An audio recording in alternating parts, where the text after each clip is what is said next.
Continuamos en este Wake Up Spain, en esta cuarta jornada, y vamos a seguir avanzando para hablar de educación y empleabilidad. Tenemos una nutrida mesa de debate sobre este asunto que va a moderar Rafa Navarro, editor de Demasí. Rafa, ¿qué tal? ¿Cómo estás? Muy buenos días, bienvenido. Días. Muchas gracias. ¿Qué tal todo? Pues bien, estamos con la cuarta jornada empezando y la verdad es que hablando de educación, que parece que toda la responsabilidad cae en gran parte sobre estos señores y señoras de lo que va a pasar, ¿no? Bueno, ya has escuchado lo que ha dicho la ministra. Tenemos la responsabilidad de formar a los líderes del futuro. Pues ahí vamos. Así que me quedo escuchando. Ahora en un ratito nos vemos, ¿de acuerdo? Pues muchas gracias, efectivamente, buenos días. La verdad es que tenemos un nutrido panel muy interesante, muy compensado. Tenemos a José María González Irún, director general de la Zona Norte de CESUR, especializados en centros de formación profesional. Tenemos a Mariano Jabonero, secretario general de la Organización de Estados Iberoamericanos de la OEI, a Hortensia Roch, presidenta de EDEM. Tenemos a Francisco López Rupérez, el director de la Cátedra de Políticas Educativas y director del Máster de Microsoft de Políticas y Gobernanza de la Universidad Camilo José Cela. Y tenemos a Javier Tello, director general de la Fundación Universitaria CEU San Pablo. Bienvenidos todos, muchas gracias. Con este panel tan amplio, tan diverso, la verdad es que yo lo que creo es que hay que plantear dos preguntas generales a todos los contertulios para hacernos una idea de esa visión transversal de la situación que está la educación. Hemos escuchado a la ministra con esos interesantes datos. La primera sería cómo ven el futuro de la educación en sus respectivos ámbitos y las adaptaciones que tienen que hacer para esas demandas profesionales que pide el mercado. Empezaría por la Organización de Estados Iberoamericanos. Están ustedes, señor Jabonero, en 20 países, es un organismo multilateral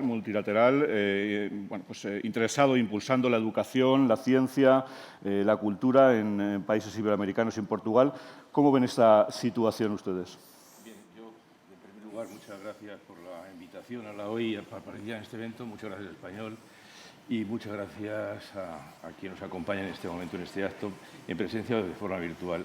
El enfoque que voy a dar yo a mi intervención va a estar muy centrado en una región iberoamérica en la cual la actividad de la OEI es donde se desarrolla.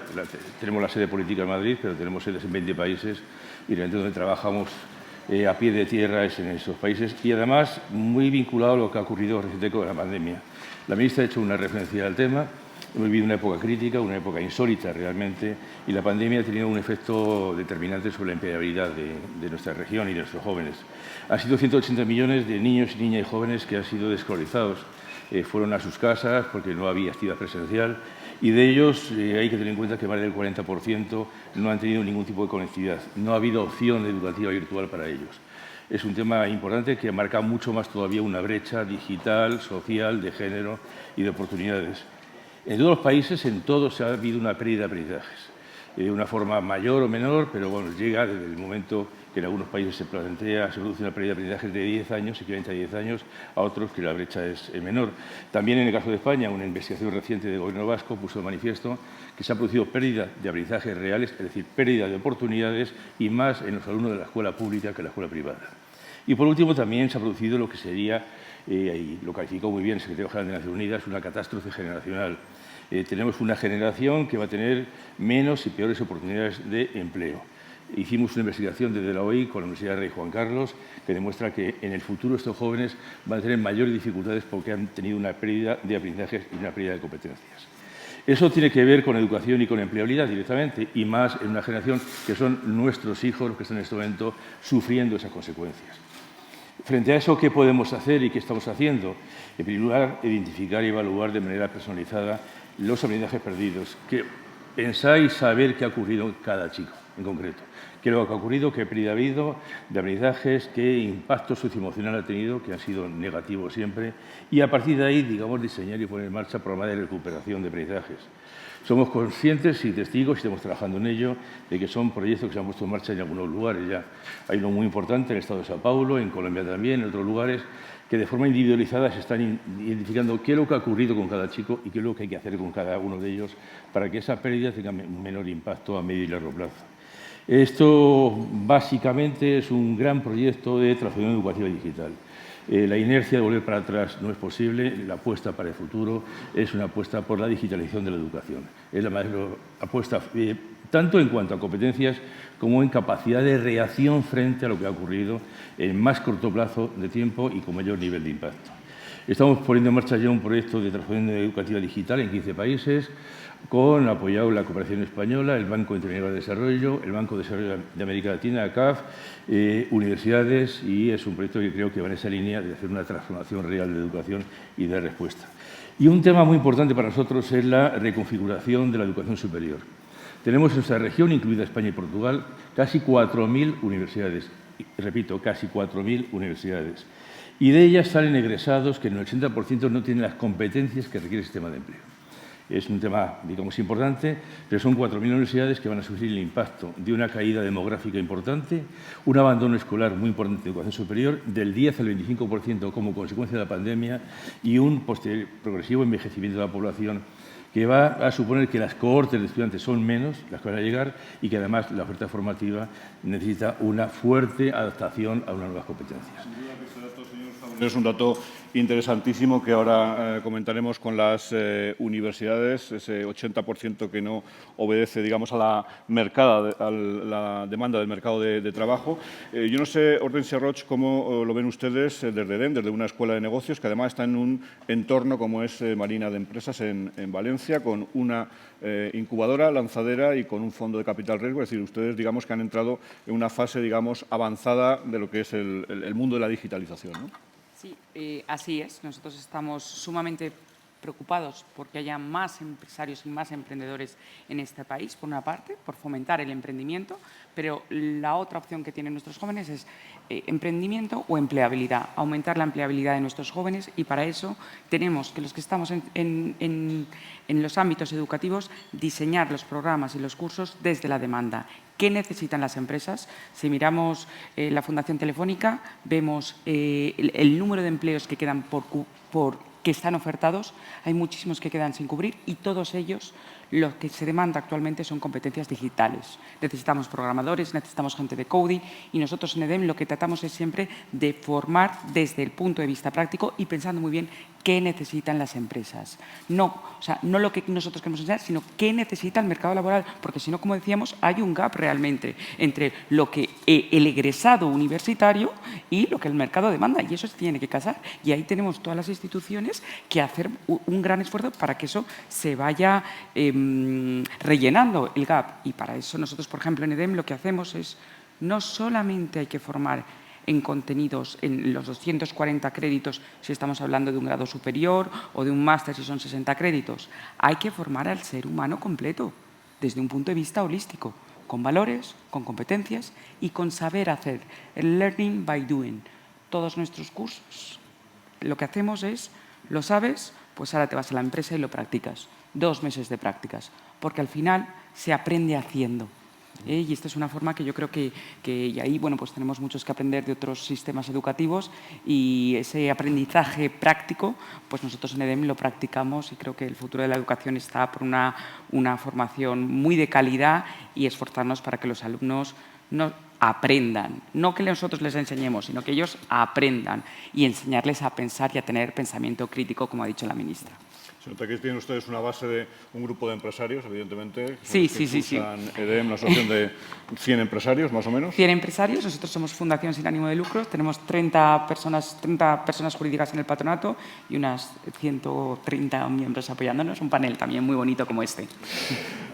Francisco López, una universidad como la Camilo José Cela, que además lidera también lo que es un grupo educativo de enseñanzas inferiores en edad. ¿Cómo lo ven ustedes desde el punto de vista de la universidad? Hablaba el señor Jabonero de ese 80% de gap entre la oferta y la demanda del mercado, ¿no? Bueno, yo quiero agradecer a los organizadores el habernos invitado, y voy a orientar mi exposición, esta primera respuesta a su pregunta genérica, desde el punto de vista de los fundamentos. Porque yo creo que todos estaremos de acuerdo en que los fundamentos del edificio es lo que garantiza posteriormente su estabilidad y supervivencia.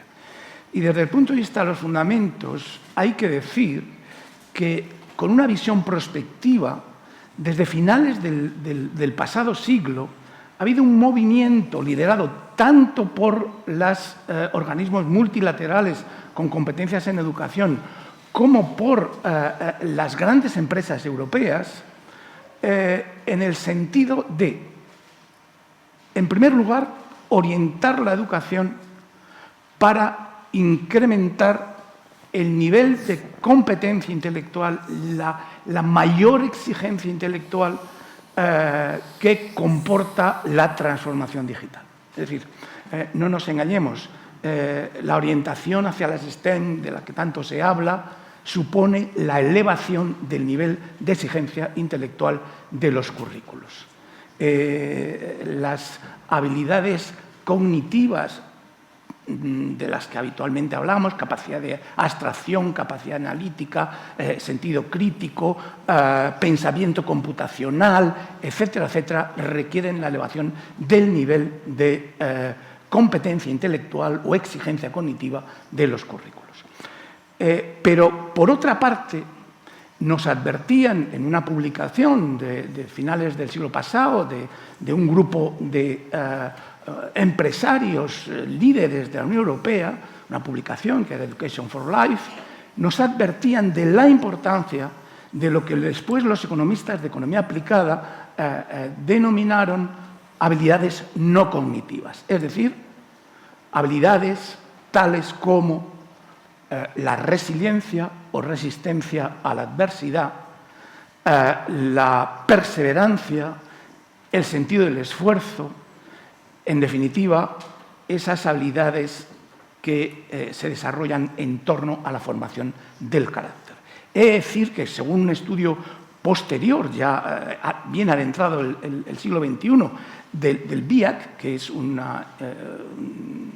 comité, digamos, de representación de los empresarios en la OCDE, a una parte sustantiva de los empresarios, un tercio, esas habilidades no cognitivas, también llamadas habilidades soft o blandas, eran para ellos más importantes incluso que las habilidades cognitivas. De manera que cualquier reforma que pretenda preparar el futuro tiene que centrarse desde el punto de vista de los fundamentos en esos dos pilares básicos. Es decir, mejorar la competencia intelectual en el sentido de mayor nivel de exigencia cognitiva de los currículos y, además, preocuparse por esos aspectos esenciales de la formación del carácter, sin los cuales será difícil la empleabilidad de nuestros actuales estudiantes. Pues, vamos a ver si eso también se ve desde el punto de vista de la formación profesional. José María, ustedes son especialistas en ese ámbito desde CESUR.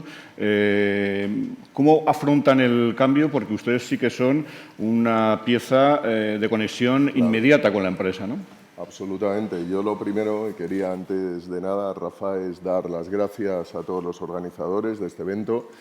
Sinceramente, con todo el tiempo que llevamos, ¿no?, y todos los años que llevamos, el poder sentarnos aquí nuevamente, una vez más, y ponernos a hablar de diferentes temas, pero concretamente de educación, desde luego para nosotros es un privilegio y es una alegría. Y efectivamente, bueno, si además tenemos en cuenta que dentro de este ámbito nos invitáis a nosotros como representantes de la formación profesional, pues ya me hace una ilusión que no te quiero ni contar, ¿vale? O sea, el poder, ya estamos en una línea por la que llevamos trabajando tantísimos años, que es por dignificar la formación profesional, por darle la trascendencia que realmente tiene y por la adaptabilidad que tiene luego a las empresas y a la empleabilidad de los mismos.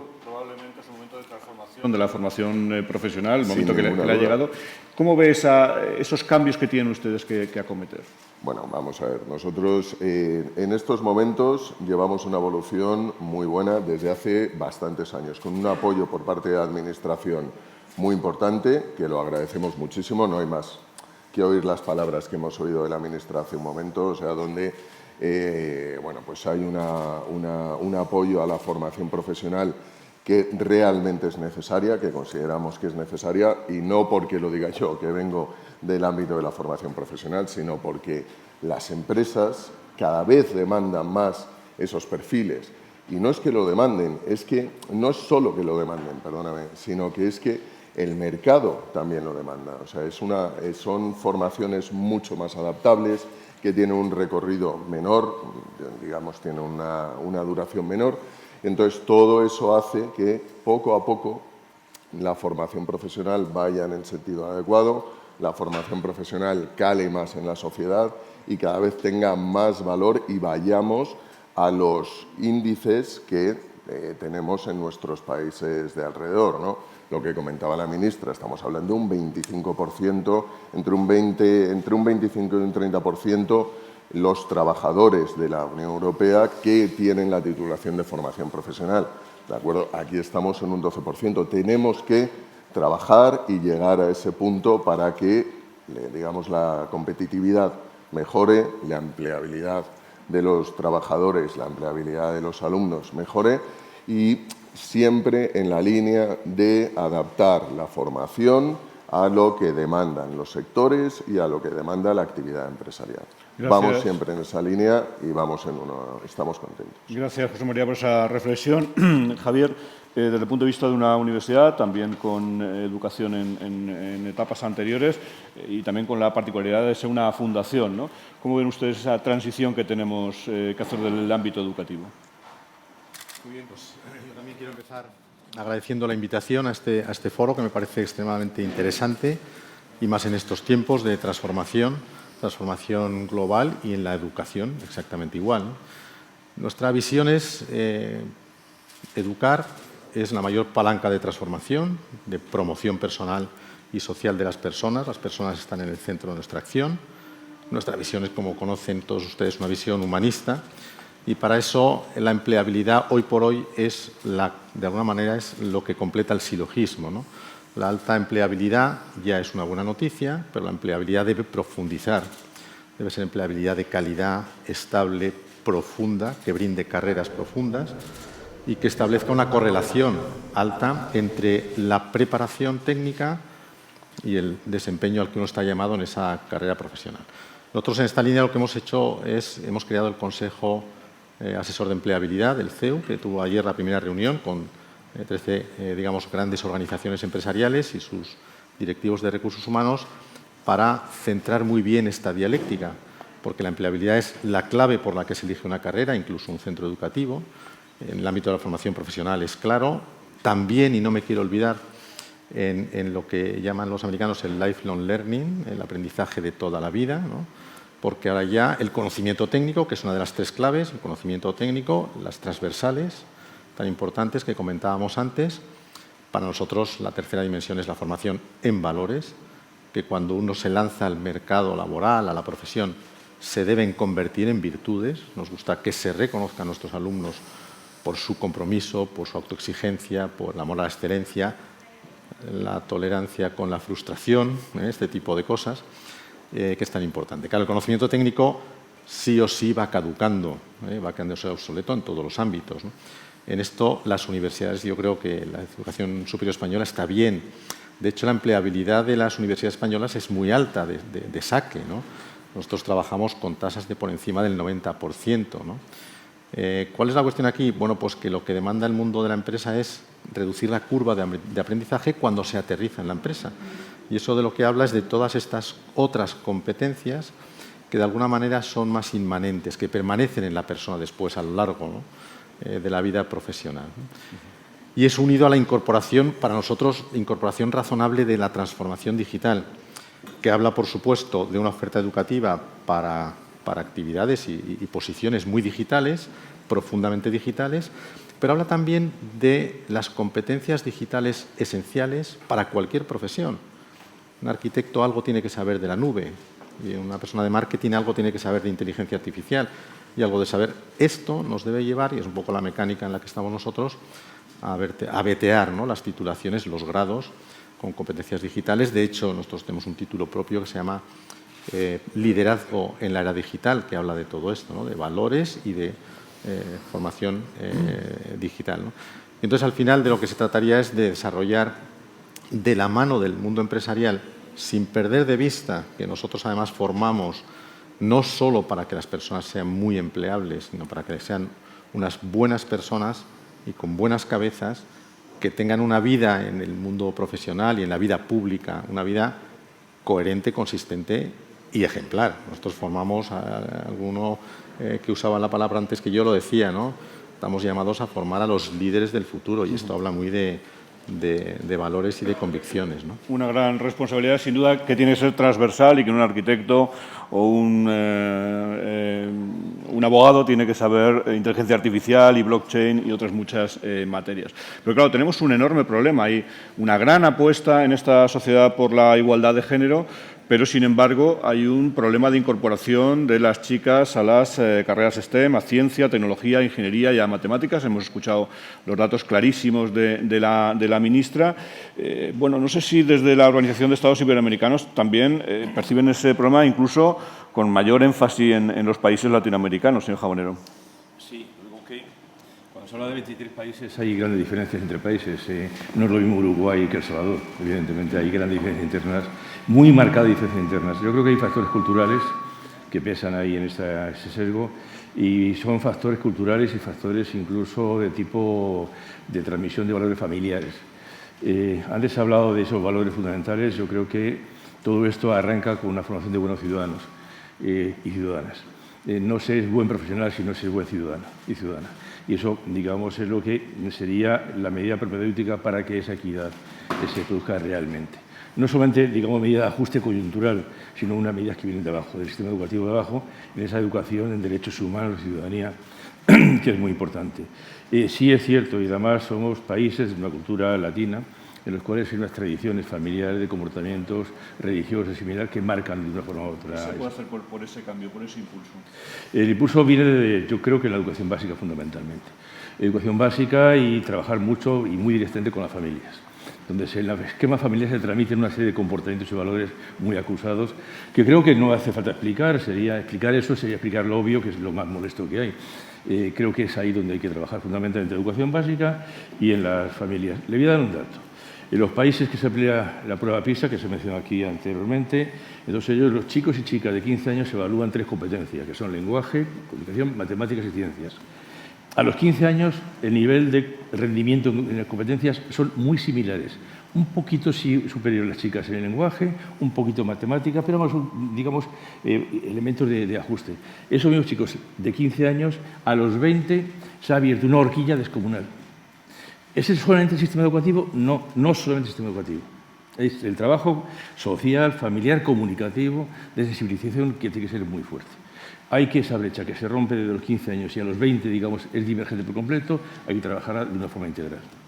Sin duda alguna, yo tengo 2 hijas en edad escolar de elegir y, claro, cuando les obligas, y yo lo he hecho a que tomasen la disciplina de tecnología, claro, la enseñanza que reciben los programas no es muchas veces la adecuada y no está a la última de la situación, con lo cual es una barrera también el propio sistema educativo. Hortensia, ¿vosotros qué estáis haciendo? Porque además sí que vosotros tenéis esa raíz más tecnológica. ¿Qué estáis haciendo para impulsar esas vocaciones STEM? Bueno, nosotros sufrimos lo mismo que sucede y que se está comentando estos datos aquí. De hecho, nosotros tenemos una ingeniería, un Business Engineering, que combina un grado completamente novedoso, que combina lo mejor de la ingeniería y lo mejor de ADE, porque nos damos cuenta que lo que está demandando el mercado son ingenieros con una cabeza muy bien amueblada, pero también con las competencias y con las soft skills completamente desarrolladas, que sepan resolver problemas y liderar. Y luego te das cuenta que en primero de ingeniería nosotros tenemos un 25% de chicas. Y dices, ¿cómo puede ser? Y si tienes un 25% en primero, significa que en cuarto vas a tener un 20 o un 22. Y que luego, cuando vayas a un puesto directivo, pues habrá menos niñas. Y bueno, yo soy mujer y acudo a muchos foros y hablamos del problema de la representación de las mujeres en determinados foros y en las disciplinas STEM. Y llegó un momento que, como soy una enamorada de los libros, de la educación, de la lectura, dije, bueno, pues ¿qué podría hacer? Y bueno, he decidido en este caso lanzar un premio, un concurso a nivel nacional de novela infantil, que le he dado además mi nombre, y el único requisito es que la protagonista tiene que ser una niña o una mujer STEM. Con lo cual, ¿qué es lo que queremos? Que haya referentes en la ciencia, que la gente se anime a escribir y a ver referentes, y que las niñas, y lo ha dicho también la ministra, y me ha sorprendido porque ha dicho 1,7 el porcentaje. Las niñas, cuando son muy pequeñitas, no se imaginan como ingenieras ni como matemáticas. Preguntarlo, o sea, tratar de pensar, ¿alguna sobrina, hija vuestra, cuando tenía 5 años, os ha dicho quiero ser ingeniera? ¿Pensarlo? No, como mucho enfermera. Es así. Que copan, además, de las STEM, decimos que el 30% son mujeres, pero la gran mayoría está en medicina y en farmacia. Si vamos a primero de informática, solo el 10% son señoras, mujeres. Entonces, eso hay que cambiarlo. ¿Cómo cambiar el cuento? ¿Cómo reescribirlo? Pues se me ocurrió tratar de que haya referentes, y para eso una novela infantil, ¿no? Y bueno, lo acabo de lanzar ahora y hasta el 31 de mayo se hay de plazo para presentarse. Y es una forma de apoyar, ¿no? De las 1000 cosas que todos podemos hacer, es así Sin duda hay que hacerlo más atractivo, hay que hacer más atractivas estas profesiones, porque si no, todas las políticas que estamos avanzando en igualdad de género... Es que tienen 100% de empleabilidad, ¿eh? Entonces tenemos que contar el cuento de forma diferente. Es que está asegurado, cuando tenemos una tasa de desempleo juvenil mucho más alta de lo que nos gustaría, digamos que son, garantizado en ingeniería, en EDEM, 100% de empleabilidad los ingenieros, 100%, no 95, 100%. Es un cuento... Niñas, por favor, a estudiar STEM. A vuestras hijas, a las ingenieras. ¿Qué quiere ser ingeniera? No sé lo que es, da igual, pero que aprendan a decir la palabra ingeniera o matemática. Un cuento con final feliz. Sí, un cuento, por favor. En 10 años, 15, a ver si lo cambiamos. Francisco, ¿cómo se puede impulsar desde el ámbito de la universidad? Igual ya es tarde, ¿no?, cuando llegan ahí. Bueno, yo quiero decir que desde la Cátedra de Políticas Educativas de la Universidad Camilo José Cela, que me honro en dirigir, en el año 2020, y dentro de una investigación más amplia, analizamos el problema de la brecha de género tratando un montón de datos procedentes de la base de PISA 2015. Lo hicimos de manera territorializada, además, por comunidades autónomas, etc. Bueno, por supuesto que tratamos muchos datos, pero iba a dar, a modo de flash, 2 resultados que me parecen sustantivos para este debate. En primer lugar,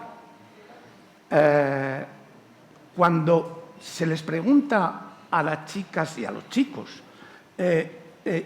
cuáles son, si se ven al cabo de 15 años, es decir, a los 30 años de edad, en una profesión STEM, solo el 12% de los chicos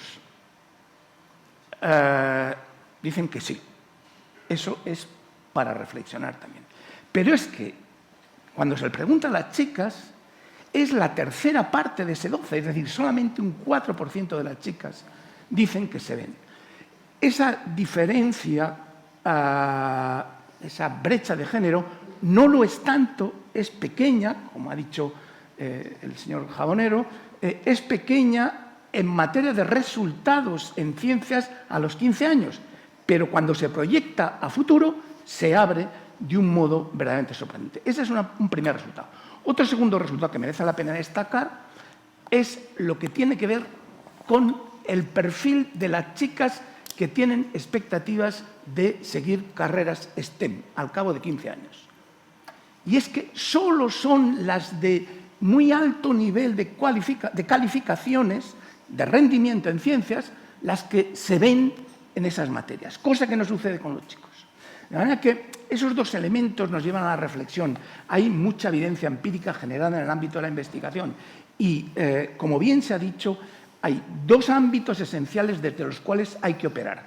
Hay que operar desde el ámbito de la enseñanza y hay que operar desde el ámbito de la familia. Sabemos que la implicación parental y particularmente de las madres es un factor esencial. Y desde el ámbito de la enseñanza escolar y universitaria, hay que poner el acento en la metodología.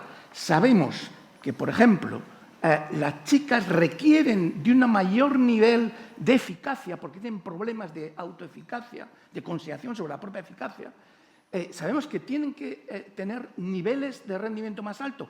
Eso es un desafío para hacer más eficaces las enseñanzas científicas en el ámbito escolar. Probablemente esa autoexigencia sea una de las claves, ¿no?, de los frenos que tengan las chicas. Pero sabemos también que las chicas sacan más partido, por ejemplo, a la interacción con los iguales. Luego, si la enseñanza se apoya en situaciones de aprendizaje de carácter cooperativo, como pueden ser los laboratorios, por ejemplo, o las investigaciones, las pequeñas investigaciones en grupo, etcétera, las chicas probablemente van a sacar más partido, es lo que sabemos de la evidencia disponible, de esas situaciones. Sin duda que ahí es donde hay que poner el dedo en la llaga para cambiar, pero yo no sé en la formación profesional, Javier, si la brecha ahí y el problema es todavía mayor. Hablaba la ministra de solo un 10% de estudiantes en áreas de informática, ¿no? Vamos a ver, yo creo que estamos hablando en los mismos términos todos y creo, sinceramente, que tenemos todos claro que hay que atacar en esos dos flancos que estaban comentando mis compañeros. En la formación profesional es exactamente igual. En la formación profesional tú te encuentras con que en el ámbito de informática y todo lo que es tecnológico, pues podemos estar hablando de un 90% de alumnado masculino frente a un 10% de alumnado más femenino. O sea, una cosa impresionante. También hay que reconocer que en el ámbito sanitario pasa algo muy parecido en sentido contrario, ¿eh? Eso también es cierto, que es curioso, es llamativo.